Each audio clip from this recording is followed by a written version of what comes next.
Quand Jésus a fini d'enseigner avec ses comparaisons, il quitte cet endroit. Il va dans la ville de Nazareth, où il a grandi, et il se met à enseigner les gens dans leur maison de prière. Ils sont très étonnés et disent « Qui lui a donné cette sagesse ? Qui lui a donné le pouvoir de faire ces miracles ? Pourtant, c'est bien le fils du charpentier. Sa mère s'appelle Marie, et il a pour frères Jacques, Joseph, Simon et Jude. Ses sœurs vivent toutes chez nous. Alors, qui lui a donné cette sagesse et ce pouvoir ? Et cela les empêche de croire en Jésus. »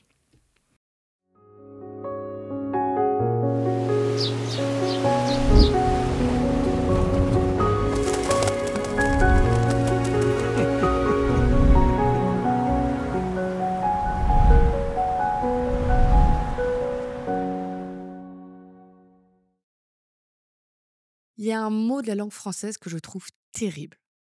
Préjugés. Et je pense qu'à première vue, on est tous d'accord de dire « Ah, les préjugés, c'est nul ». Sauf que si je creuse un peu en moi, des préjugés, je sais que j'en ai. Même si je travaille dessus, même si j'essaie de ne plus en avoir, que je le veuille ou non, j'ai infusé dans la société dans laquelle je suis, et du coup, elle m'a donné des préjugés. Même Jésus, dans le texte qu'on a lu là, il est victime de préjugés. Et c'est Jésus quand même.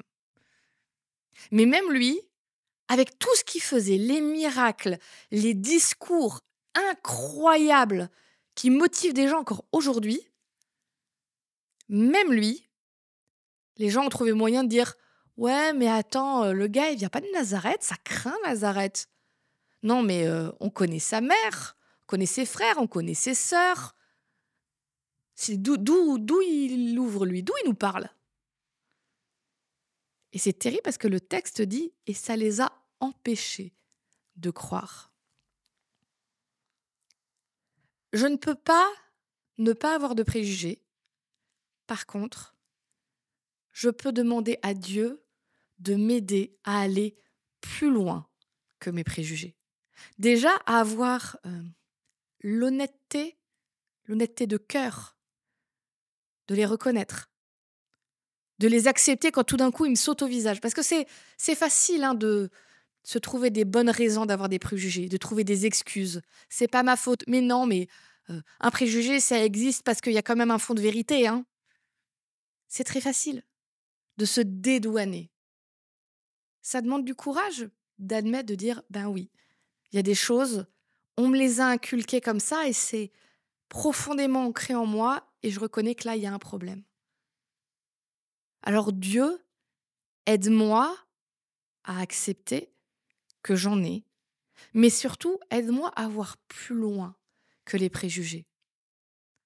Par contre, attention, quand on dit ça à Dieu, on aimerait bien que Dieu fasse un petit coup de baguette magique en disant « Pouf, préjugé parti !» Je me demande si des fois, quand on dit ce genre de choses à Dieu, « Dieu, aide-moi à être plus patient, Dieu, aide-moi à avoir moins de préjugés », si Dieu fait « Ben ok, tu veux travailler dessus ? T'inquiète, je t'envoie la situation. » Et il va me confronter à mes préjugés en disant « Bon, ben voilà, là maintenant, cas pratique. » Alors Dieu, si vraiment tu fais ça, si tu m'envoies un cas où il faudra que je lutte contre mes préjugés, je te demande ta force. Parce que toi, quand tu regardes les êtres humains, il n'y a pas de préjugés. Il n'y a que de l'amour et de l'envie de justice. Alors Seigneur, aide-moi à regarder les autres comme toi tu les regardes.